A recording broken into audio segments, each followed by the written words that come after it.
Bow to the First Order.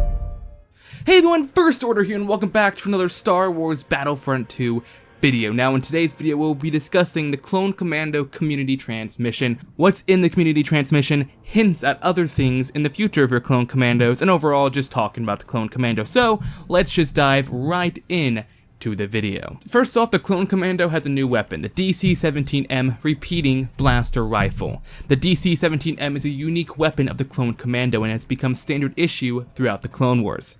Due to its ability to reconfigure into a standard blaster rifle or grenade launcher, it is capable of fulfilling various combat roles. I'm kinda depressed that they didn't add the ability to change it into a sniper rifle, but I understand, because if you had the Clone Commando being able to change into a standard blaster rifle, grenade launcher, and sniper rifle, it'd be a little it'd be a little OP, because the Clone Commando would literally be good at everything. So that's a little depressing. Next up is the left ability, which is the anti-armor attachment. This is the grenade launcher ability. The DC-17M reconfigures into a grenade launcher that fires up to 3 small grenades, with high efficiency against vehicles and shields. If the grenade launcher runs out of shells, the ability will revert into its cooldown state. So basically, you're going to activate the anti-armor ability. It has a certain amount of time, and once the time runs out, it will, end, just like all other abilities. However, if you shoot 3 grenade shells, it will revert back into the thing. So basically, once you activate the grenade launcher ability, you basically got 3 shots until it runs out. The middle ability is called Battle Focus.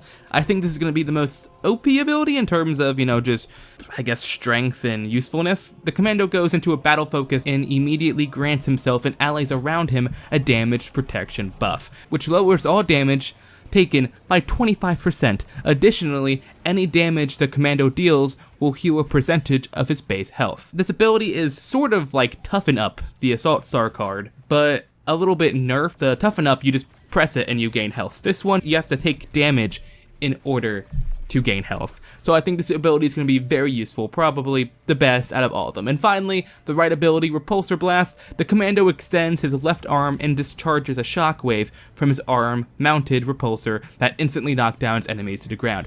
It's basically a force push. Like, in terms of coding and what it relates to most, it's basically a force push, just called a Repulsor Blast. They've added a new Repulsor Blast onto the actual Clone Commando arm. I don't know where the Repulsor Blast is from. I heard it's from the Clone Wars TV show, but I know for certain that's not in the Republic Commando game, so that's a new feature. They also add some Gamescom progress, basically things that have changed since the Clone Commando build at Gamescom. They've added the Repulsor gadget to the Clone Commando arm, I've said that, further improvements and refinements to the abilities, added a first version of a passive message system that shows allies and enemies that the battle focus buff is active.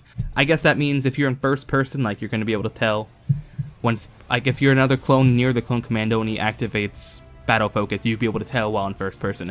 General balance tweaks, updated icons for battle focus and repulsor, and tweaked default look with details added to key areas. So this is kind of the comment I want to take and kind of dissect, because default look, okay.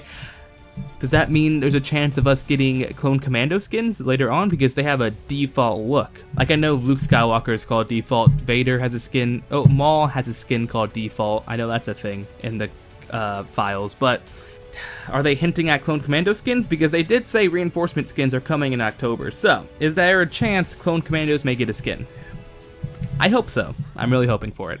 And finally, they added details to key areas. I know people made fun of the Clone Commando model because it looked like it had diaper, which I kind of agree with, so hopefully that's changed.